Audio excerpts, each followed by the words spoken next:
அதாவது லியோ படம் பார்த்துருப்பீங்க. லியோ படத்தில் ஒரு சீன் வந்து மெயினாக கொடுத்துருப்பேன். என்ன சீன் அப்படின்னு சொல்லி கேட்டிங்கன்னா, அந்த படத்தில் ஒரு ஷூட்டிங் ஷாட் வந்து நிறைய கேமராஸ் வச்சு எடுக்கணும் அப்படின்னு சொல்லி கொடுத்துருந்துருப்பேன். ஏன்னா அப்படி எடுத்தால் தான் அந்த ஷாட் வந்து நல்லாயிருக்கும் அப்படின்னு சொல்லி ஃபஸ்ட்டே நான் ஸ்கிரிப்ட்லேயே எழுதி இருந்திருப்பேன். மூவி ஸ்கிரிப்ட்லேயே அதை பற்றி டீட்டெயிலாக கொடுத்துருப்பேன். நீங்களும் எடுத்திருப்பீங்க. அப்போ இந்த ஹேல்னா அப்படின்னு சொல்லிட்டு இந்த நரி மாதிரியே இருக்கக்கூடிய இதில் பின்கால் மட்டும் கட்டையாக இருக்கும், முன்கால் நீளமாக இருக்கும்.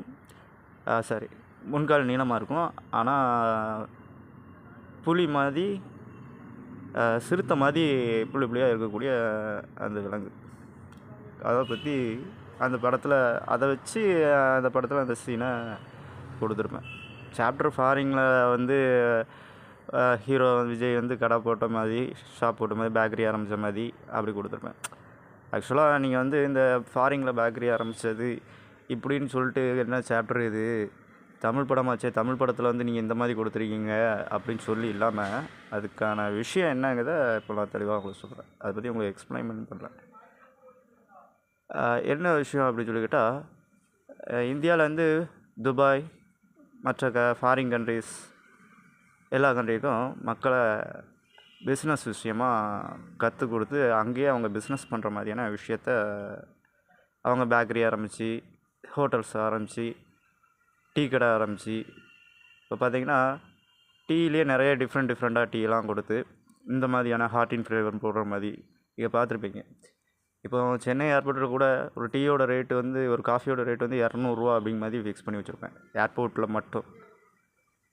ஏன்னா காஸ்ட்லியாக இருக்கணும், ஏன்னா அந்த அந்த டிஷ்ஷு அந்த மாதிரி இருக்கணும், அந்த நம்ம சாப்பிடக்கூடிய விஷயம் அந்த மாதிரி இருக்கணும் அப்படிங்கிறதுக்கு கொடுத்து வச்சுருப்பேன்.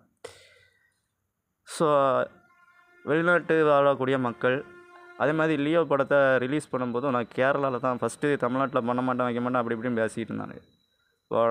கவர்மெண்ட் வந்து நான் எப்படி ரிலீஸ் பண்ணதை மட்டும் பாருன்னு சொல்லிட்டு கேரளாவில் ரிலீஸ் பண்ணேன். கேரளாவில் தேட்டரில் ஆரம்பித்த போது என்ன ஒரு விஷயம்னா, ரயில் பெட்டியில் லாஸ்ட்டு பெட்டியை விட்டுட்டு சில 2 பெட்டிகளை விட்டுட்டு சென்டரில் மட்டும்தான் போஸ்ட்டு ஒட்டணும் அப்படின்னு சொல்லி லியோ போஸ்ட்டை ஒட்ட சொல்லியிருந்தேன். அது மட்டும் இல்லாமல் அதில் இன்னொரு தகவல் என்ன ஒரு விஷயம் அப்படின்னா, ரோஹிணி தேட்டரில் ரிலீஸ் பண்ணக்கூடாது அப்படின்னு சொல்லிட்டு பிரச்சனை பண்ணியிருந்தாங்க. என் தங்கச்சி பேர் ரோஹிணி. அப்போ நான் அண்ணங்கிறன் சும்மா இருப்பேனா, கண்டிப்பாக அங்கே ரிலீஸ் பண்ணியே தீருவேன் அப்படின்னு சொல்லிட்டு அங்கேயே ரிலீஸ் பண்ணேன். இப்படி சில பிரச்சனைகள்லாம் இருந்துச்சு. ஏன்னா நான் யாருங்கிற டீட்டெயில்ஸ் அவங்களுக்கு தெரியாது, கவர்மெண்ட்டுக்கோ மற்றவங்களுக்கோ யாருக்கும் தெரியாத பட்சத்தில் நான் ஆன்லைன் இதுலேயே சேட்டிங்ஸு இதுலேயே இது பண்ணியிருந்தேன். இப்போ சாட் ஜிபிடி ஒரு ஒன்று வந்து ரெடி பண்ணி கொடுத்துருக்கேன் இல்லையா, அது மாட்டத்துக்கு முன்னக்கூட்டியே சேட்டிங் மெசேஜ் சிஸ்டத்துக்குள்ளேயே அதுக்குள்ளேயே ரன் பண்ணி எல்லா விஷயத்தையும் பண்ணியிருந்தேன். அதிலே ஏகப்பட்ட ஒர்க்கிங் நடந்துச்சு. ஸோ இந்த விஷயமும் நடந்துச்சு. அதுபோக சில கேசஸையும் அதிலே ஹேண்டில் பண்ணிக்கிட்டு இருக்க வேண்டியதாக இருந்துச்சு. கவர்மெண்ட்டு கோர்ட் கேசஸ்லாம் ஹேண்டில் பண்ணிகிட்டு இருக்க வேண்டியதாக இருந்துச்சு, ஜட்ஜ்மெண்ட் கொடுக்க வேண்டியதாக இருந்துச்சு. அது மட்டும் இல்லை, லியோனி படத்தில் பார்த்துருப்பீங்க. இந்த லியோனி பேர் எங்கேருந்து, அது அந்த படத்துக்கு வைக்கிறதுக்கு முன்னாடியே ஒருத்திக்கு பேர் அந்த வச்சு அவளோட பேரை தான் தூக்கி இந்த படத்துக்கு ஃபிக்ஸ் பண்ணி வச்சேன். அவள் யார் அப்படின்னா, ஸ்பெயினில் இருக்கக்கூடிய பிரின்ஸ் லியோனர். அந்த லியோனர் அப்படிங்கிற பேரை தான் லியோ அப்படிங்கிற பேராக கன்வெர்ட் பண்ணி விஜய் படத்துக்கு வச்சது.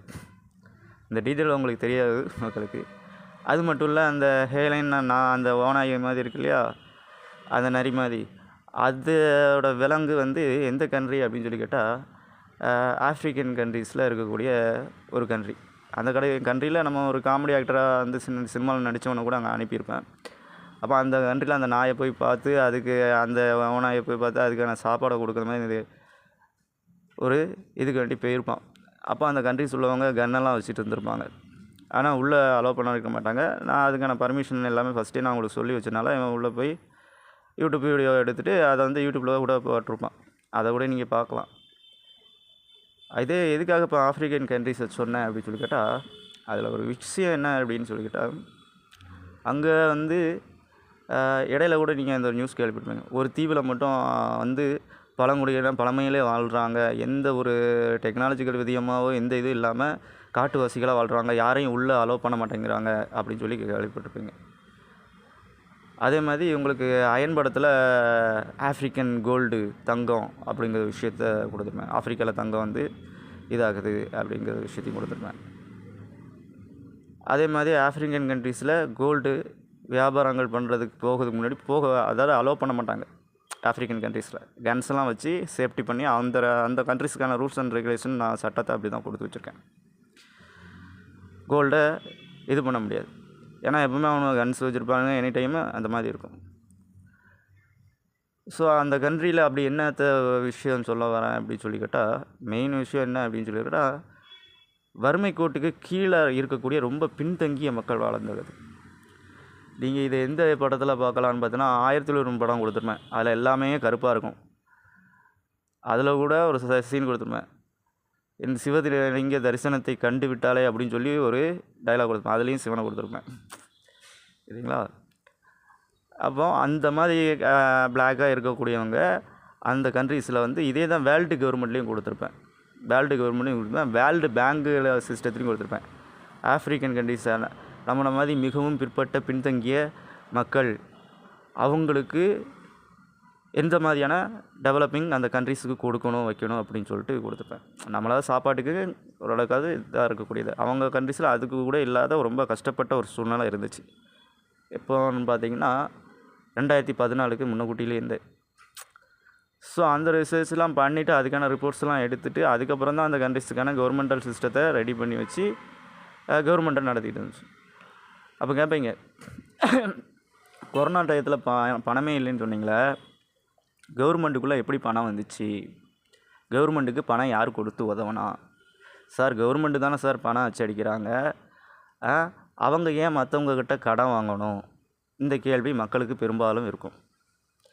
ஆக்சுவலாக கொரோனா டைம்ங்கிறது என்ன விஷயங்கள், என்ன மாதிரி விஷயங்கள் நடந்தது, எல்லா கவர்மெண்ட்டும் எதுக்காக கடன் வாங்குச்சு, அந்த சிஸ்டத்தை நான் எதுக்காக உருவாக்கி வச்சேன் அப்படின்னு சொல்லி கேட்டால், கவர்மெண்ட்டுங்கிறது ஒரு பொதுவான ஒரு விஷயம். அதுக்கு வந்து சரியாக நடத்தக்கூடிய பராமரிப்புக்கான கணக்கு வழக்குகள் உண்டு, அக்கௌண்டன்ஸ் சிஸ்டம்னு சொல்லி உண்டு. அந்த அக்கௌண்டன்ஸ் சிஸ்டத்தில் இவ்வளோ தான் வச்சு நம்ம மெயின்டைன் பண்ண முடியும், இவ்வளோ தான் நம்மக்கிட்ட இருப்பு இருக்குது, அதை வச்சு தான் நம்ம மெயின்டைன் பண்ண முடியும். இது உங்களுக்கு எப்படி தெளிவாக சொல்லலாம், நான் அந்த காலத்து அரசர்கள் பார்த்திங்கன்னா, சேரர் சோழர் பாண்டியர் இப்படிலாம் இருக்காங்க இல்லையா, இந்த அரசர்கள்லாம் அந்த காலத்தில் என்ன ஒரு விஷயம் அப்படின்னு சொல்லி கேட்டால், நெற்பயிர்களை வந்து நெற்குடோரில் சேகரித்து வச்சுருப்பாங்க. அந்த காலத்தில் பண்டமாற்று முறை தான். நம்ம இப்போ பணத்தை கொடுத்து மாற்றுறோம், அட் தி சேம் பணத்தை கொடுத்து பொருட்களை வாங்குகிறோம். அட் தி சேம் அந்த இடத்துல என்ன பண்ணாங்க அப்படின்னு சொல்லி கேட்டால், இந்த நெற்பயிர்கள்லாம் வந்து தீர்ந்து போச்சுன்னா என்ன பண்ணுவாங்க? இப்போ பேரரசு ரெண்டு இருக்குது, சென்ட்ரல் கவர்மெண்ட் இருக்குது, ஸ்டேட் கவர்மெண்ட் இருக்குது. நெற்பயிர் தீர்ந்து போச்சு ஸ்டேட் கவர்மெண்ட்டில், அப்போ எங்கே போய் கேட்பாங்க? நம்மளை எங்கே இருக்கோ அந்த இடத்துல போய் அவங்க கேட்டு வாங்கி ஒரு வரியை செலுத்தி அதுக்கான இதை வாங்குவாங்க. அப்போ கொரோனா டயத்தில் பணம் இல்லைன்னா எப்படி பணம் வந்திருக்கும்? யார் கொடுத்து உதவியிருப்பா அப்படின்னு உங்களுக்கு அமெரிக்க கவர்மெண்ட்டோட ரிப்போர்ட்ஸை நீங்கள் எடுத்து பார்க்கலாம். கவர்மெண்ட்டை டீட்டெயிலை 2014 முன்னாடி 2014 அப்புறம் அதுக்குள்ளே டீட்டெயில்ஸ் இந்த இடைப்பட்ட நாட்களுக்குள்ளே 14லேருந்து 15 இந்த இடைப்பட்ட நாட்களுக்குள்ளே நீங்கள் டீட்டெயில்ஸை பார்க்கலாம். கவர்மெண்ட்டில் கொரோனா டயத்தில் பணம் இல்லைன்னா அப்போ அமெரிக்கா கவர்மெண்ட்டுக்கு பணம் தேவைப்படுது. அப்போ தான் முதல் முறையாக அமெரிக்கா கவர்மெண்ட்டு விலைக்கு எல்லாத்தையும் அப்போ தான் சரி, எல்லா கவர்மெண்ட்லேயும் பணம் இல்லைங்கிற பட்சத்தில் மக்களையும் காப்பாற்றணும், கவர்மெண்ட் ரீதியாகவும் காப்பாற்றணும், ப்ரைவேட்டர்கள் ரீதியாகவும் காப்பாற்றணும். அப்படிங்கும்போது கவர்மெண்ட்டு பேங்க்ஸ் எல்லாத்தையும் உருவாக்க ஆரம்பித்தேன். கவர்மெண்ட்டு பேங்க்ஸ் எல்லாத்தையும் நான் விலைக்கு வாங்கிட்டு அதுக்கான சட்டத்திட்டங்களை நான் அதுக்கு தகுந்த மாதிரி எழுதி வச்சு 193 கண்ட்ரிக்கும் அதுக்கு தகுந்த மாதிரி சட்டத்திட்டங்களை எழுதி வச்சு அத்தனை மக்களை காப்பாற்றுறதுக்காக அதுக்கான சில வழிமுறைகள்லாம் ரெடி பண்ணி வச்சேன். அப்போ பேங்க்ஸ் எல்லாம் ப்ரைவேட் பேங்க்ஸு எல்லாமே வந்து என்ன பண்ணோம் அப்படின்னு சொல்லி கேட்டால், பணங்களை ஃபஸ்ட்டு அச்சடிக்க ஆரம்பித்து அது கணக்கீடுகள் பண்ணி ப்ரைவேட் பேங்க் சிஸ்டத்துக்குள்ளே வச்சு அந்த ப்ரைவேட் பேங்க் சிஸ்டத்தில் இருந்து ஒரு ஷேரிட்டிக்கல் அமௌண்ட் மாதிரி அந்த கவர்மெண்ட்டுக்கு அமெரிக்கா கவர்மெண்ட் இந்திய கவர்மெண்ட் இத்தனை ட்ரில்லியன் சொல்லி கணக்கீடுகள் பண்ணி அதுக்கு தகுந்த மாதிரியான மக்கள் தொகையெல்லாம் கணக்கீடுகள் பண்ணி அதுக்கு தகுந்த மாதிரியான பணங்கள். இதில் மிகப்பெரிய சிக்கல் என்னென்னா, கொரோனா நேரத்தில் நமக்கு வேலை கிடையாது, போக இது இல்லை, வீட்டை விட்டு வெளியே வர முடியாது, சாப்பாடு கூட நம்ம வாங்க முடியாத ஒரு சூழ்நிலையில் இருந்துச்சு. இந்த சூழ்நிலைகளை சமாளிக்க அந்த நேரத்தில் அந்த சூழ்நிலைகளை சமாளிக்க கவர்மெண்ட்டே சரிஞ்சிடும். மக்களையும் காப்பாற்றணும், மக்களோட உயிரையும் காப்பாற்றணும். பணம் மட்டும் இருந்தால் போதும், பணம் மட்டும் இருந்தால் மட்டும் போதாது, மக்களை காப்பாற்ற முடியாது. அப்போ அங்கே தான் என்னென்னா மருந்தையும் கண்டுபிடிக்கிறதுக்கு அதுக்கு முன்னக்கூட்டியே ரிசர்ச்சுக்கான ரிப்போர்ட்ஸையும் எல்லாம் அனுப்பிவிட்டேன். மருந்தையும் கண்டுபிடிக்கணும், ப்ராஜெக்ட் எல்லாத்தையுமே கொடுத்து அனுப்பி விட்டாச்சு. மருந்தையும் கண்டுபிடிக்கிறதுக்கு அனுப்பிவிட்டாச்சு, பணத்துக்கான விஷயத்தையும் ரெடி பண்ணியாச்சு. கரன்சி எல்லாமே என்னோடய கண்ட்ரோல்குள்ளே வச்சு மெயின்டைன் பண்ணணுங்கிறத ஒரு ஓனருக்கான ஒரு ப்ரொசீஜர் இருந்துச்சு. அப்போ இதெல்லாம் குறிப்பிட்ட காலத்துக்குள்ளே இந்த மாதிரியான சரிவு நிலைகள் வந்துடும். அந்த நேரத்தில் மக்கள்கிட்ட பஞ்சம் வந்துடக்கூடாது. அந்த இடத்துல பஞ்சம் வரும்போது அதே சேம் டைமில் தான் இன்னொரு ஒர்க்கு அங்கே பண்ணேன். ப்ராஜெக்ட் என்ன ப்ராஜெக்ட் அப்படின்னா, பஞ்சம் வரக்கூடிய தருணத்தில் மக்களுக்கு தேவையான பொருட்களை உற்பத்தி பண்ணி கரெக்டாக அவங்களுக்கு அதை கொடுத்து அவங்களுக்கான எல்லா விஷயங்களையும் சரி பண்ணக்கூடிய ஒரு பிஸ்னஸ்ஸு விஷயங்களும் எல்லாத்தையும் கொண்டு வந்து, வியாபார விஷயங்களையும் கொண்டு வந்து, அதுக்கு தகுந்த மாதிரியான அவங்களுக்கான வரவுகளையும் கொண்டு வந்து ரெடி பண்ணேன். அப்போல்லாம் பார்த்திங்கன்னா 2017 கிட்டலாம் சம்பளம் ரொம்ப கம்மியாக இருக்கும். 2019க்கு மேலெலாம் பார்த்திங்கன்னா சம்பளம் ரொம்ப கம்மியாக இருந்திருக்கும். போக போக இந்த சம்பளத்தை கூட்டும்போது அந்த பிஸ்னஸோட ஸ்ட்ரிக்ஸை மெயின்டைன் பண்ணி ரிஸ்க் எடுக்க ஆரம்பித்தேன். ரொம்ப பயங்கரமான ரிஸ்க் எடுக்க ஆரம்பித்தேன். என் உடல் ரீதியாக ரிஸ்க் எடுத்துக்கிட்டு இருந்தேன். ரத்தமாக மூக்கு வழியாக போயிட்டு இருந்துச்சு, வாய் வழியாக ரத்தமாக போயிட்டு இருந்துச்சு, சக்கரை வழியாக இப்படியெல்லாம் பிளட்டாக போயிட்டு இருந்துச்சு. படுக்கையில் கிடந்துக்கிட்டே எல்லா வேலையும் பார்த்தேன். எல்லா வேலையும் எல்லா ஒர்க்கும் நடக்க வைக்க அப்படின்ட்டு சாப போகிற தருணத்தில் கூட விடலை. திரும்பி எழுந்திரிச்சு அந்த அன்றைக்கி எல்லா ஒர்க்கையும் பார்த்துக்கிட்டு வச்சுக்கிட்டு வயிறு வேறு வலி எல்லா பிரச்சனையும் சமாளிச்சுட்டு ஒர்க்கு ரிஸ்க் எடுத்து எப்படியாவது மக்களை காப்பாற்றணும். இந்த இடத்துல சரிவர அடைஞ்சிட்டுனா எல்லா மக்களும் இறக்கக்கூடிய ஒரு சூழ்நிலை வந்துடும். டோட்டலாக அழிஞ்சிருவாங்க. முக்கால்வாசி அதை காப்பாற்றணும். அதுக்கான ரிஸ்க் எல்லாத்தையும் எடுக்க ஆரம்பித்தேன். அப்போது பதவிக்கு சிலரை கவர்மெண்ட்டை நான் தான் நடத்திக்கிட்டு இருக்கேன். நான் தான் ஓனர். அப்போ அந்த பதவிகளை யாரை எங்கெங்கே உட்கார வைக்கணுமோ அவங்களுக்கு நான் பதவிகளை ரெடி பண்ணேன். கவர்மெண்ட் ரீதியாக இவங்க இந்த பதவி, இந்த கண்ட்ரீஸில் இந்த மாதிரியான ரூல்ஸு, இந்த கண்ட்ரீஸில் இவங்க இந்த வேலையை செய்யணும், இந்த கண்ட்ரீஸில் இவங்க இந்த வேலையை செய்யணும்னு சொல்லி ரூல்ஸ் சட்டத்தை எல்லாமே நான் அதை எழுதி வச்சு, அந்த சட்டத்தை நான் எப்படி வேணாலும் அதை ரன் பண்ணலாம் அப்படிங்கிற சிஸ்டத்தையும் அதில் கொண்டு வச்சு என்னோடய ப்ராப்பர்ட்டிஸ் ஃபுல்லாத்தையும் கவர்மெண்டல் ப்ராப்பர்ட்டிஸாகவே ரெடி பண்ணி வச்சேன். ப்ரைவேட்டாகவும் தனியாக இருக்கும், கவர்மெண்ட்டாகவும் தனியாக இருக்கும். ஆக்சுவலாக பணம் கவர்மெண்ட்டுக்குள்ளே வராது, ப்ரைவேட்டாக என்னோடய அக்கௌண்ட்டில் கிடக்கும். அதான் இவங்க டேரெக்டாக போய் எடுத்து இது பண்ண முடியும். ஏன்னா இவங்க பதவியில் வந்தோன்னா நம்ம ஒரு வசதியாக அலையுதோம் அப்படி அலையுதோன்னு நினச்சிட்டு இவங்க ஏதாவது முறைகேடுகளான கிரிமினல் ஆக்டிவிட்டீஸ் செஞ்சாங்கன்னா அவங்கள அதுக்கான தண்டிக்கக்கூடிய மறைமுக சட்டங்களை கொண்டு வந்தேன். கவர்மெண்டல் மறைமுக சட்டங்கள், நான் கவர்மெண்டல் ரூல்ஸ் அண்ட் ரெகுலேஷன். நீங்கள் நெட்டில் நான் கவர்மெண்டல்னு அடித்து பார்த்தீங்கன்னா தெரியும். ஏன்னா இவங்க மறைமுகமாகவோ பல தீவிரவாத குணங்களாகவோ செயல்படக்கூடிய கேடுகெட்ட குணங்களில் செயல்படக்கூடிய இருப்பவங்கள தண்டிக்கிற மாதிரியான சட்டங்களை அங்கே எழுதி வச்சுச்சு. அதே மாதிரி என்னோடய பிஸ்னஸை ரன் பண்ணுற மாதிரியும் ப்ரைவேட் அண்ட் கவர்மெண்ட்டை ரன் பண்ணுற மாதிரியும் சிஸ்டங்களை இருந்துச்சு. அதே மாதிரி இந்த ட்ரில்லியன் பணங்களை எடுத்து இவங்க பராமரிக்க முடியாத அளவுக்கு அங்கே சட்டங்களை எழுதி வச்சு நான் ஒருத்தனே பராமரிக்கிற மாதிரி. ஏன்னா எல்லா சொத்துக்களும் என் பேரே இருக்குங்கும் போது என்னை கொலைமுறிச்சு கூட செய்ய இவங்க முயற்சி பண்ணலாம், விஷயங்கள் தெரிஞ்சால். அப்படி தெரியும் பட்சத்தில் அவங்க அந்த மாதிரி யோசித்தாலே அவங்கள கொல்கிற மாதிரியான சட்டங்களையும் அங்கே எழுதி வச்சேன். என் சைடு அந்த மாதிரி தவறுகள் செய்கிறவங்க அண்டாத மாதிரி அங்கே சட்டங்களை வச்சேன். அந்த மாதிரி செய்கிறவங்கள தனிப்பட்ட முறையில் சுட்டுக்கொள்கிற மாதிரியே தனிப்பட்ட முறையில் நான் கிரிமினல் ஆக்டிவிட்டீஸில் அவங்க இருக்க மாதிரி கிரிமினலால் அவங்க தாக்கப்பட்டு இறக்கப்படக்கூடிய சூழ்நிலைகளுக்கு தகுந்த மாதிரியான சட்டங்கள் ரெடி பண்ணி வச்சேன். ஏன்னா அவங்க தவறுகள் பண்ணுறதுனால அவங்களுக்கு அதுக்கு தகுந்த மாதிரியான சட்டங்கள். இது உங்கள் ஒரு கண்ட்ரீஸில் மட்டும், நிறைய கண்ட்ரீஸில், இந்தியன் கண்ட்ரீஸில் மெயினாக இருக்கும். ஸோ இப்படி சட்டங்கள் எழுதி வைக்கப்பட்டுச்சு. சரி, எப்படி சார் கவர்மெண்ட்டுக்குள்ளே எப்படி பணம் வந்துச்சு அப்படின்னா, அப்போ தான் ஐஎம்எஃப் ஒன்று உருவாக்கினேன், மானிட்டரிக்கல் ஃபண்டு. மானிட்டரிக்கல்னால் யாருக்குன்னே உங்களுக்கு சொல்லியிருப்பேன். ஆன்லைனில் என்னோடய மொபைல் டிஸ்பிளே தான் மானிட்டரி, கேட்டிங்களா? ஃபண்டுனால் நம்ம அவங்களுக்கு கடன் கொடுக்குறோம் பேங்க்லேருந்து. எது? இன்டர்நேஷ்னல் பேங்க்லேருந்து. இன்டர்நேஷ்னல் பேங்குங்கிறது கரண்ட் அக்கௌண்ட்டு, வேர்ல்டு பேங்குங்கிறது சேவிங் அக்கௌண்ட். சில்லறை கணக்குகளாக பிரித்து கொடுக்குறது, துண்டீடுகளிட்டு, அதாவது பங்கீடுகளிட்டு ஒவ்வொரு கண்ட்ரிக்கும் மக்கள் தொகையின் கணக்கெடுப்புகளை பங்கீடிட்டு அவங்களுக்காக பிரித்து கொடுக்கப்பட்ட பணங்கள் தான் இத்தனை கண்ட்ரிகளுக்கு இவ்வளோ ட்ரில்லியன் என்ற கணக்கீடு. இது அந்த பணங்களை மட்டுமே கொடுப்பது கிடையாது, அதுக்கான ப்ராஜெக்டை நான் கொடுத்தா மட்டும்தான் அந்த பணங்களை கொடுக்க முடியும். அதே மாதிரி அந்த உங்களுக்கு சொன்னாலே அந்த ட்ரில்லியனாக மற்றவங்க யாரும் எடுத்து செலவு பண்ண முடியாது. ஓனர் நான் மட்டும்தான் செலவு பண்ணி அதுக்கான மக்களுக்கான தேவைகளை பூர்த்தி பண்ணது மாதிரியான சட்ட ரூல்ஸ் அண்ட் ரெகுலேஷன் வச்சேன். அந்த பணங்களை எப்படி அதுக்கான ப்ராஜெக்ட்ஸ் கொடுத்து அதுக்கான அமௌண்ட்டில் அந்த ஒர்க்கை முடிஞ்ச பிறகு தான் அடுத்த பேமெண்ட்டை எடுத்து அதுக்கான ப்ராஜெக்ட்ஸ். ஏன்னா ஃபஸ்ட்டு ஒரு பேமெண்ட்டு ஒரு கண்ட்ரிக்கு கொடுத்து அந்த பேமெண்ட்லேருந்து பிரித்து ஒரு குறிப்பிட்ட மக்கள் தொகை கணக்குகளுக்கு தகுந்த மாதிரி பணங்களை பிரித்து இப்போ 1.43 ட்ரில்லியனை பிரித்து அந்த இதில் கணக்கீடுகள் பண்ணி மக்களுக்கு 28 ஸ்டேட்டுக்கு கொடுத்தேன். 28 ஸ்டேட்டுக்கு கொடுத்து கடன்களாக கொடுத்து, ஏன்னா கண்ட்ரிக்கே கடன் கொடுத்து அது வேர்ல்டு பேங்க் வழியாக பணங்களை பிரித்து மொத்த பணங்களாக அனுப்பிடுவோம். இத்தனை கண்ட்ரி இருக்குது, 193 கண்ட்ரி இருக்குன்னா 193 கண்ட்ரிக்குன்னு சொல்லி இவ்வளோ பணங்கள்னு சொல்லி கணக்கீடுகள் பண்ணி அனுப்பி அதில் மெயினாக குறிப்பிட்ட ஒரு 4 கண்ட்ரிக்கு 5 கண்ட்ரிங்கிறதுக்கு லெவலில் ஒரு 4 கண்ட்ரி கணக்கு. அந்த 4 கண்ட்ரிகளுக்குள்ளே டெவலப் ஆன் சிஸ்டத்தை மெயின்டைன் பண்ணி இப்போ உங்களுக்கு தெளிவாக சொல்கிறேன். இந்தியன் கண்ட்ரிக்குள்ளேயே 28 ஸ்டேட்லேயும் அந்த பேமெண்ட்டை கொடுத்து 28 ஸ்டேட்டுக்கான ப்ராஜெக்ட்னு சொல்லி தனியாக கொடுத்து அதை நிர்வகிக்கக்கூடிய விஷயங்களுக்கு தகுந்த மாதிரியான நபர்களை வேலைக்கு உட்கார வச்சு அதற்கான பேமெண்ட்டில் அவங்க கரெக்டாக வேலை பார்க்காங்களாங்க செக்கிங் லிஸ்ட்டுக்கு தகுந்த மாதிரி வச்சேன். இதில் இன்னொரு விஷயம் என்னென்னா, இந்த கொடுக்குற ப்ராஜெக்ட் அப்படின்னா அது ப்ராஜெக்ட்டுங்கிறது பிஸ்னஸ் மட்டும் கிடையாது. நீங்கள் என்ன நினச்சிருப்பீங்க பிஸ்னஸ் அப்படின்னா, அந்த மாநிலத்துக்குள்ளே நடக்கக்கூடிய வியாபாரங்கள் 28 தொகுதிகள் இருக்குன்னா 28 தொகுதிகளுக்குள்ளே நடக்கக்கூடிய மக்கள் பொருளாதார சூழ்நிலைகள் எல்லாம் டேக்ஸ் அண்ட் சிஸ்டம். அதை மொத்த கண்ட்ரிக்குமான டேக்ஸ் அண்ட் சிஸ்டம், அதாவது மொத்த 193 கண்ட்ரிக்குமான டேக்ஸ் அண்ட் சிஸ்டத்தை ஈக்குவல் பண்ணி கொடுக்கறது தான் ஒவ்வொரு கண்ட்ரிக்கான டேக்ஸ் அண்ட் சிஸ்டத்தை அளவீடுகள் பண்ணி பிரிக்கிறது.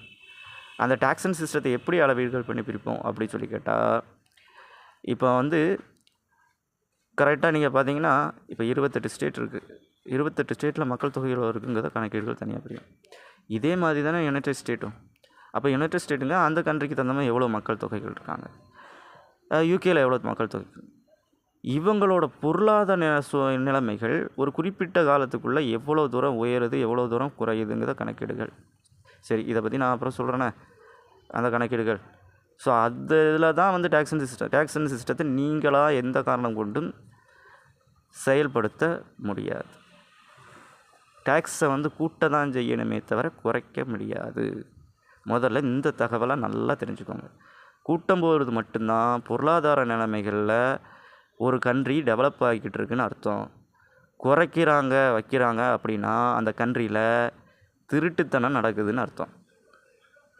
அப்போ அந்த கண்ட்ரியில் இருக்க பொலிட்டீஷியனோட சிஸ்டத்தில் எங்கே கரப்ஷன் இருக்குதுன்னு அர்த்தம்.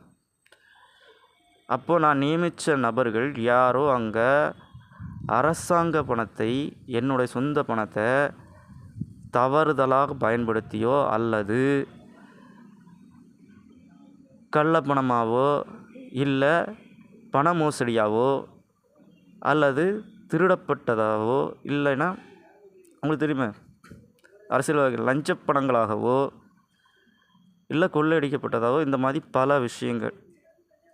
அதுக்கு இன்வெஸ்டிகேஷன் டிபார்ட்மெண்ட்டு தனியாக இருக்குது கேட்டிங்களா. அவங்க அதுக்கான விஷயங்களை விசாரிப்பாங்க. க்ரைம் பிரான்ச் சிஸ்டத்தில் இவங்க என்னென்ன கிரிமினலிசம் பண்ணாங்க, பணங்கள் எப்படி குறைஞ்சிச்சு, எப்படி போச்சு, இந்த பணத்தை இவ்வளோ தூரம் கொடுத்துருக்கீங்கன்னா இதில் இவ்வளோ தூரம் டேக்ஸ் அண்ட் சிஸ்டம் வந்திருக்குமே, ஏன் வரலை, அங்கே எதுக்காக நஷ்டங்களாச்சு, எதுக்காக டேக்ஸை குறைச்சிங்க, அப்போ குறைச்சிருக்கீங்கன்னா உங்கள் இதில் யாரோ அரசாங்க பணத்தை அபகரிக்க பதுக்கி வச்சோ ஏதோ பண்ணியிருக்காங்க அப்படிங்கிற விஷயம் தெளிவாக வந்துடும். புரியுதா? கல்லால் இருக்க காசு கரெக்டாக இவ்வளோ லாபம் வரும்னு சொல்லி தான் ஃபிக்ஸ் பண்ணி எல்லா விஷயமும் ரன் பண்ணிப்போம். அதில் ரூபா குறைஞ்சிச்சின்னா என்ன அர்த்தம், ₹1 குறைஞ்சாலும் கணக்கு வெளியே துண்டாக தெரிஞ்சிடும் இல்லையா. ரூபா கூடிச்சுன்னா கூடிட்டு அதுலேருந்து குறைஞ்சிச்சின்னா கூட தெளிவாக தெரிஞ்சிடும். கூடிக்கிட்டே இருந்தால் அது பாட்டுக்கு கூடிக்கிட்டே இருக்குது. அப்போ அதுக்கு தகுந்த மாதிரி தான் உயர்வுகள் நடந்துக்கிட்டே இருக்கும். அதுக்கு தகுந்த மாதிரி சேலரி சிஸ்டம் எல்லா விஷயங்களும் டெவலப்பிங் ஆகிட்டு இருக்கும். குறைஞ்சிச்சின்னா அங்கே என்ன அர்த்தங்கிறத crime branch department, investigation department இப்படி சொல்லி எல்லா டிபார்ட்மெண்ட்டும் இருக்குது. லஞ்ச ஒழிப்பு டிபார்ட்மெண்ட்டு இப்படி எல்லா இதுவும் இருக்குது. அதுக்கெல்லாம் ஃபுல்லாக செயல்பட்டு அது எங்கெங்கே பதுக்கி வச்சுருக்கோ அவ்வளோத்தையும் பிடுங்கி எடுக்கும். எந்தெந்த அரசியல்வாதிகள் எந்தெந்த இதில் பிடுங்கி கொடுத்துருக்காங்க, எந்தெந்த போலி சொத்துக்களாக உருவாக்கி வச்சுருக்காங்க, எந்தெந்த பினாமி மேலே வச்சுருக்காங்க எல்லாத்தையும் அப்படியே திருத்தண்டா பிடிச்சிருக்கும். இது உங்கள் கண்ட்ரீஸில் மட்டும் இல்லை, இந்தியன் கண்ட்ரீஸில் மட்டும் இல்லை, இன் தி வேர்ல்டு. இதை பற்றி அப்புறம் பேசுகிறேன்.